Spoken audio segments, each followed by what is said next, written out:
Yo, what's going on, guys? Welcome back to Aysop. Today I just thought randomly, why don't I tell you about the worst date that I have ever experienced? Now let me just make this clear, I will not be dropping any names or any personal details of anyone else in the story. It's just me. It's just me. Privacy is important. Now a little backstory about this entire story. We met on the big dating app Snapchat and she was in her 20s and I was 17, so she was a little bit older than me. She didn't seem like a serial killer or anything, so I decided to ask her on a date, and well, she said yes, so that was sweet. But the thing is, she didn't want to plan anything. Like, I don't know why. I asked her like multiple times, hey, what do you want to do on the date? Like, can we go get food? What do we do? And she just said, oh, we're gonna win it. And let me just say, everyone, if you're ever gonna win a date, don't it's not worth it if you don't know the person very well. Just plan it, please. It's so incredibly boring if you win a date. Okay, let me pause for a second. Maybe if you have the unspoken riz, maybe then you can win a date, but I don't have unspoken riz, so I will not win dates.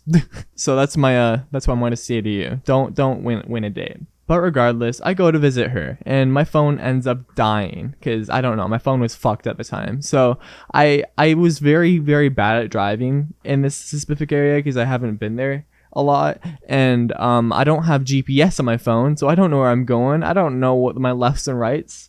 I became a child without object permanence, pretty much.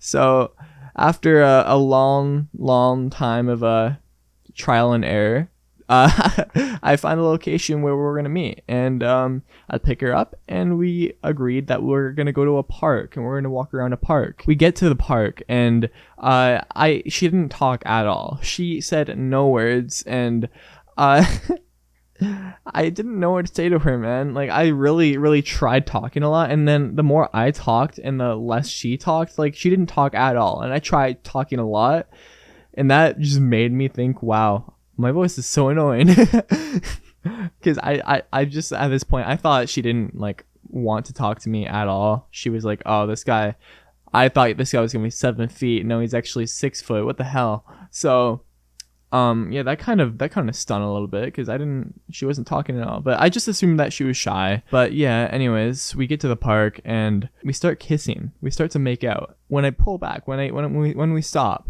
I don't know how to explain this. Her breath smelled worse than morning breath.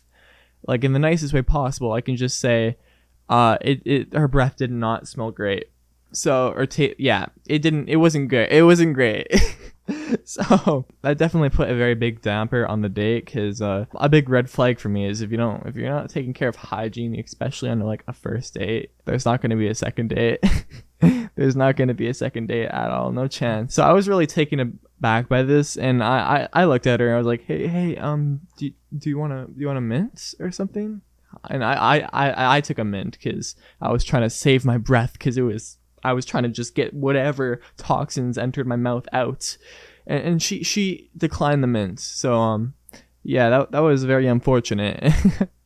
So I guess she didn't get the hint, or maybe she did and she was just very offended or whatever. So regardless, I don't pressure her. So we end up getting up and we start walking around the park. And it was an extremely long walk on an extremely hot day. We walked for a solid hour and 15 minutes, and during this walk an old lady falls over. But when I went to help her up, I grabbed her arm, and I just started pulling slightly. I did a terrible job at helping her up, and I feel very, very bad about it, because I was super nervous. I was like, what do I do? I've never had this happen before.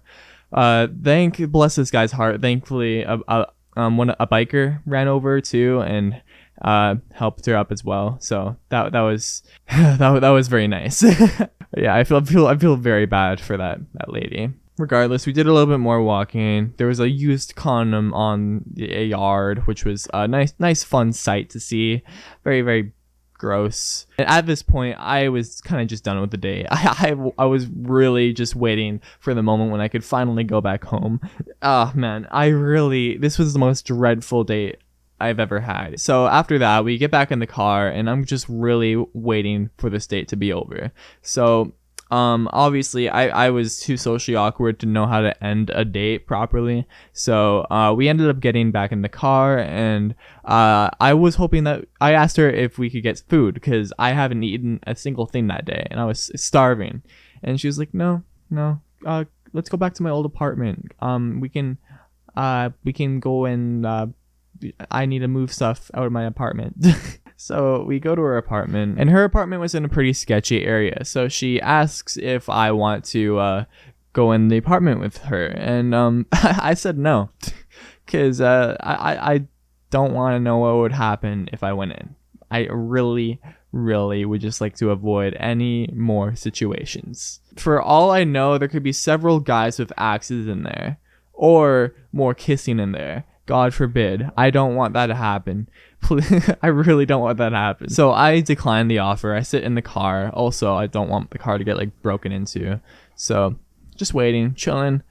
She eventually gets back with nothing in hand. So that was complete bullshit. She didn't move anything. I'm only just realizing this now, actually.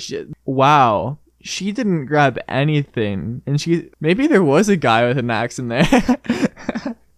Okay, anyway, after that, she tells me something that was very, very important to probably know. She tells me that she should probably get home because she has a child. Wow. So yeah, that was basically the end of it. So, yeah, that was the worst date that I've ever experienced. You should go watch this video right here. Go watch it right now. Go watch it.